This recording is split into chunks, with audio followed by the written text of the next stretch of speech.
Bem, então, eficiência de uma máquina de Carnot. A eficiência de uma máquina térmica, ela é calculada ponderando quanto de energia é extraída como calor da fonte quente e a quantidade dessa energia que é utilizada para realizar trabalho.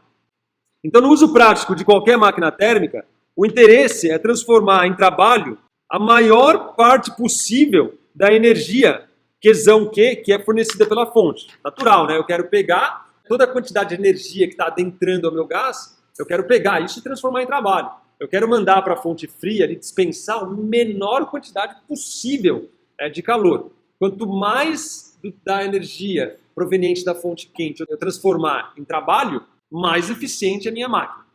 Então é natural, né, a gente definir a eficiência térmica, que a gente chama pela letra epsilon, como sendo, então, a energia utilizada dividido pela energia adquirida. Ou seja, a eficiência de uma máquina térmica é W sobre Qzão Q.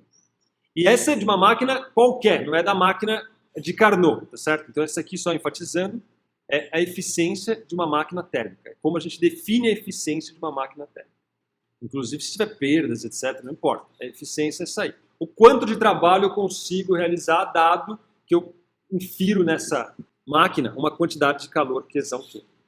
Agora, tratando aí de uma máquina de Carnot, a gente pode substituir o trabalho por Qzão Q menos Qf. Isso aqui é típico de um processo cíclico de Carnot, tá certo? Isso aqui é somente válido, né, para o caso de Carnot. Se você se atentar à dedução, vem do fato que o Q é igual a Qzão Q menos o Qzão F, que é o caso da máquina de Carnot. Quantidade de calor inferida, quantidade de calor removida. A variação da energia interna é igual a zero, visto que a gente tem um cíclico. Então daqui eu tiro que o trabalho é Qzão Q menos um Qzão F, que é típico da máquina de Carnot. Nesse sentido, então, eu defino agora a eficiência da máquina de Carnot. Agora eu vou pôr um Czinho aqui como índice para deixar claro que é a máquina de Carnot. E eu substituo o meu W por Qzão Q menos Qzão F. Isso aqui tudo dividido por Qzão Q. Isso aqui me dá, então, 1 menos Qzão F sobre Qzão Q.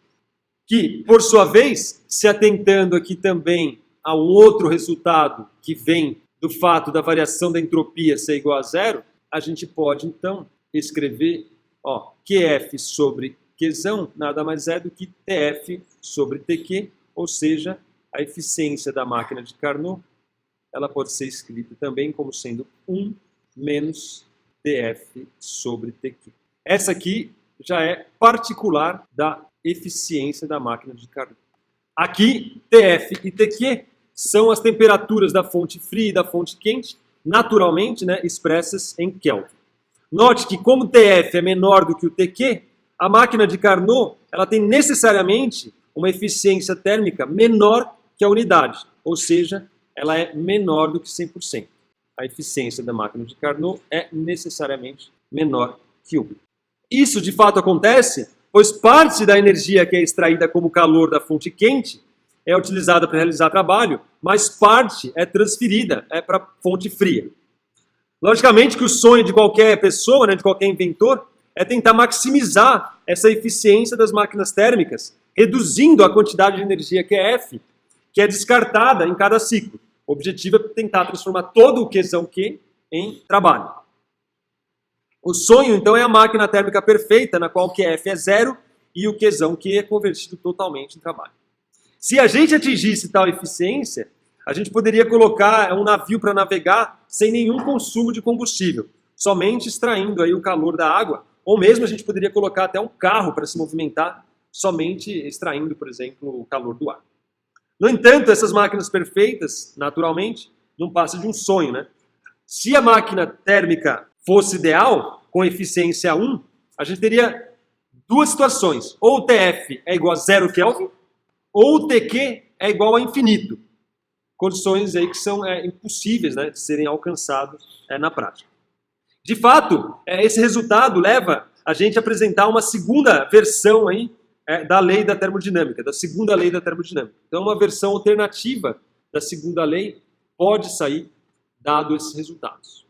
Então, uma outra maneira de apresentar a segunda lei da termodinâmica é a afirmação de que não existe uma série de processos cujo único resultado seja a conversão total em trabalho da energia contida em uma fonte de calor. Você não consegue transferir toda a quantidade de energia de uma fonte de calor, converter ela para trabalho.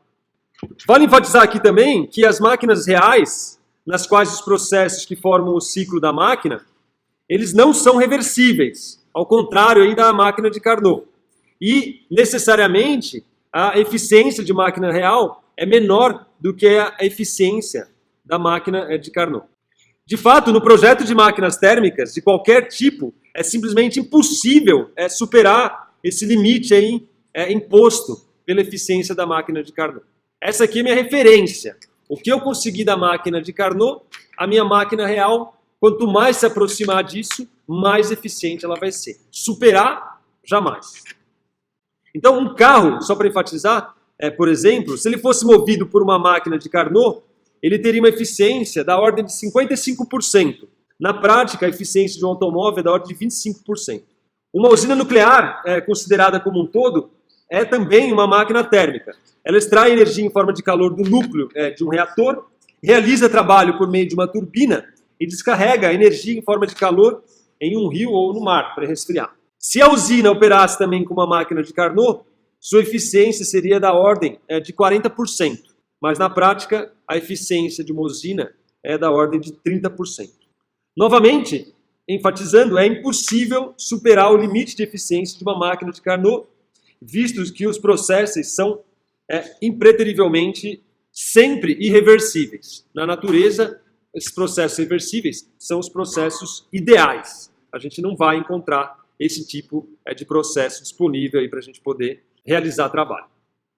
Só para concluir, a gente enfatiza também que a eficiência dada pela expressão 1 menos TF sobre TQ, ela não se aplica a todas as máquinas ideais, mas somente as que funcionam segundo o ciclo realizado pela máquina de Carnot, que é isotérmica, adiabático, isotérmico, adiabático. Essa eficiência aí é a eficiência da máquina de Carnot. Para elucidar esse aspecto, a gente vai apresentar aqui uma outra máquina térmica, que é chamada máquina de Stirling. Então, para concluir, máquina de Stirling.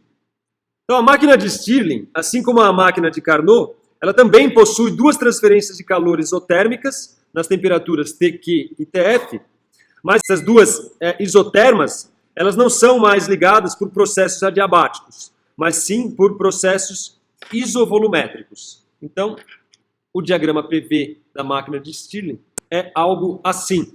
Então, nesse sentido, ao invés de a gente colocar nosso sistema sobre uma placa isolante e simplesmente adicionar ou remover o peso sobre o êmbolo, que era o que a gente fazia durante os processos adiabáticos, nós agora transferimos ou removemos energia em forma de calor, travando o êmbolo do recipiente. Então a gente trava o êmbolo do recipiente e continua transferindo uma certa quantidade de calor ou removendo uma certa quantidade do calor. O êmbolo é travado de forma que o processo agora ele é a volume constante. Então no processo DA, por exemplo, a gente aumenta a temperatura de TF para TQ, transferindo agora uma energia na forma de calor. E no processo BC, a gente diminui a temperatura de TQ para TF, removendo aí uma certa quantidade de energia na forma de calor. Como a gente pode observar, na máquina de Stirling, as transferências reversíveis de calor e suas variações correspondentes de energia correspondem em todos os 4 processos que formam o ciclo, e não somente em 2, como era o que acontecia na máquina de Carnot. Então a gente tem aí transferência de calor durante todos os 4 processos. Em nenhum processo aí, o processo é adiabático. Vale também enfatizar que a eficiência da máquina ideal de Stirling, que é uma máquina ideal também, visto que é um ciclo fechado, não tem perdas, não tem nada, ela é menor que a de uma máquina de Carnot que opera entre as mesmas temperaturas. Ou seja, se a gente fizer uma máquina de Stirling que opera entre TQ e TF e fizer uma máquina de Carnot que opera entre TQ e TF, descartando as perdas nas duas máquinas, a máquina de Stirling ela tem uma eficiência um pouco menor do que se comparada à máquina de Carnot. Essa máquina de Stirling ela foi inventada em 1816 por um cara chamado Robert Stirling e ela foi ignorada por muitos anos e hoje ela está sendo aí desenvolvida para usos em automóveis, naves espaciais e mesmo em submarinos. Então é possível você, obviamente, né, considerando as perdas, reproduzir as máquinas de estilo.